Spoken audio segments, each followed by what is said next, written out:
Hello everyone and welcome to my bold and beautiful today channel. I hope everyone is having a wonderful day. Before we begin, please hit the subscribe button and give this video a thumbs up. Beth's birthday bash morphs into a marriage counseling session and Ridge disappoints Eric. Moment on the bold and the beautiful RJ gives Liam a talking to. Ridge puts Eric out and Beth's 7th birthday is celebrated. At the Forrester manse, Donna calls out, "Who's ready to snub?" Hope, Brooke, Katie, Beth, and Kelly yell and crack. Donna tells the littles she has a surprise for them at the pool. Naiad fins. The girls are thrilled, and Brooke asks if they all get fins. They do. Katie teases Brooke about being further of a siren than a naiad. Brooke quips, "Except for the singing." Beth and Kelly head off to the pool and Hope thanks Donna for hosting. Donna asks, "Where's Douglas?" Hope explains he's at sleepaway camp for the first time. Brooke says Ridge and Eric will be over as soon as they wrap up at Forrester. Donna muses to Katie, "It's a shame Carter's busy." Katie asks Hope if Liam is coming. She says he is, but warns the group to be careful they haven't had the talk with Beth yet about their separation. At Forrester, Eric and Ridge are in the office with RJ, who reveals he's planned a talk with Liam. Eric would like to talk to him too. Liam walks by and feels ambuscaded. RG tell him he just allowed. It would be good to meet on neutral home. Liam asks, "You suppose this is neutral home?" He reminds them they've to get to the party and thanks Eric for letting Donna host it. Eric says it's Donna's home too, and she loves having family over. RG says, "That's kind of why I brought you then." Liam holds up a hand. "Dude, I know you mean well." But RG implores Liam not to give up on his marriage and his family. At the Forrester manse, Beth and Kelly come in with their fins and start eating eyefuls. Deacon walks in looking for a beautiful naiad. "Where is she?" Beth runs over and he picks her up, kisses her, and wishes her a happy birthday. Beth tells him that his being there's the stylish gift. She also asks Hope when Daddy is coming. At Forrester, Eric lectures Liam that there are challenges in every marriage and you can't just walk down. RG implores Liam to suppose about Beth it's her birthday moment and she'll be devastated when she finds out her parents have resolved up. Liam reminds them all that they are formerly disassociated.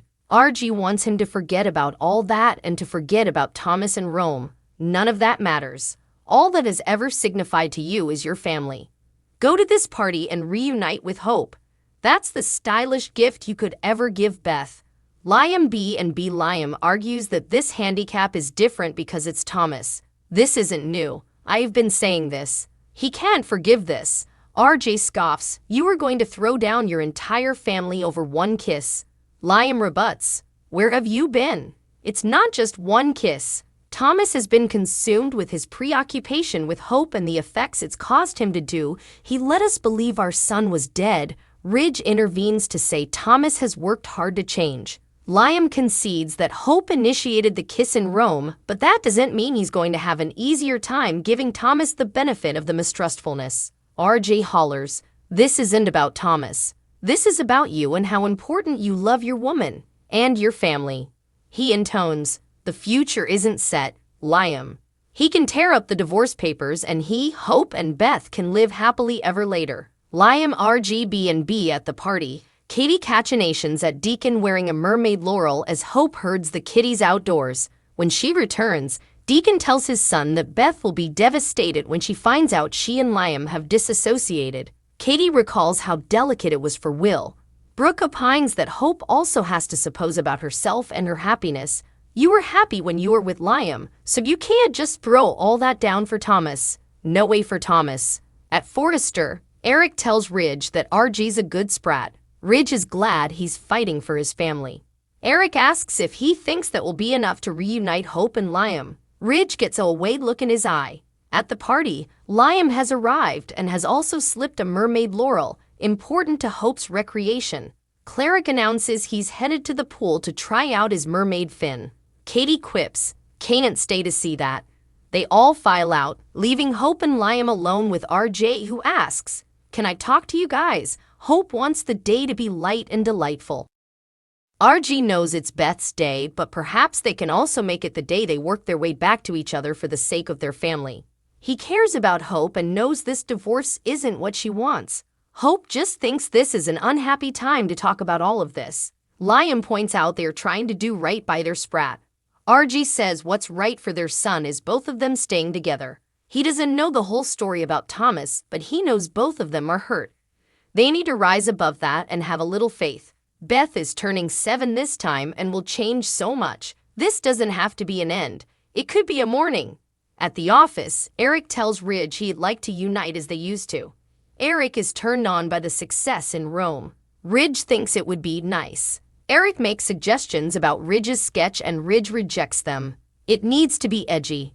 Eric thinks classic, no way goes out of style. Ridge will make the changes. Eric tells his son not to patronize him. He wants him to help him with a new line they can be a good platoon again. Ridge says it's not the topmost time. Eric thinks a heritage line from him would be great for him and the company. Ridge says they'll redress it. Right now, his plate is full. Eric senses he's putting him off and looks dejected. Ridge tells him not to do that. He changes the content to the birthday party. Eric muses that nothing brings people together like their love for a child. At the party, RG assures Hope and Liam it's their choice what they do. The Logan sisters return and wonder if they walked by on commodity. Hope says RG is being a marriage counselor. Brooke reminds them of everything it took to make sure Beth was a part of their lives. They should try to stay together and not give up on their marriage. Liam and Hope assure the group that they'll no way lose sight of how lucky they're to have Beth, but there are other issues. Brooke says Thomas was a mistake and miscalculations can be overcome. RG says, forget about Thomas. Forget about what happened in Rome. Liam doesn't suppose RJ can understand. Hope wants to concentrate on celebrating Beth. Brooke argues the stylish way to do that's to concentrate on putting their family back together again. Beth comes by and runs into Liam's arms. Hope asks, who's ready to cut the cutlet? She lights the candle, and everyone sings happy birthday to Beth, who blows out the candle. Liam asks her what she wished for, and she says she formerly has everything she wants, being with mommy and daddy. Brooke tells Hope, you've got to forget about Thomas. This is your future. Eventually, Bold and Beautiful is giving stopgap suckers what they want, but in a way that, oh crap. Regular callers tosoaps.com know that the Bold and the Beautiful has flummoxed us recently with its backburnering of Thomas and Hope nearly the nanosecond that they climbed out of bed together. That's going to change the week of August 21, but not inescapably for the better. Be careful, what you wish for the CBS day drama is eventually putting the new suckers frontal and center again, but it may only be to break them piecemeal. The new issue of Soap Opera Digest teases that Thomas worries that Hope isn't ready for love, which makes sense in a way. Her marriage to Liam has been over for all of 5 twinkles. On the other hand, when Hope's union went bust, it did so with such a resounding thud that it didn't just free her to act on her passions for Thomas, it virtually hurled her into his arms. Yes, it was all scary and new. It was also exactly what she wanted, a relationship with a man whose affections aren't resolved between her and someone differently. So what gives? Reason to be hope. Full perhaps Thomas is fretting for no reason. It would be fully accessible if he was upset. His history with Hope is enough horrible, so horrible that her mama went apoplectic at the study of them being together. He could be concerned that his would-be gal is redefining their history and wondering whether it's a precursor of the future. The thing is, Bold and Beautiful went through a lot of trouble to shake up the oil and get these doubtful suckers together. Thus, it's hard if not insolvable to believe that the powers that be would tear them piecemeal so snappily. We'd sooner buy that Thomas and Hope would be tying the knot come November reaches, only for Liam to flip bomb again and stop the marriage to try to blend his weight back into his partner's heart. Thanks for watching. If you like this video, so please don't forget to subscribe my channel and don't miss any update.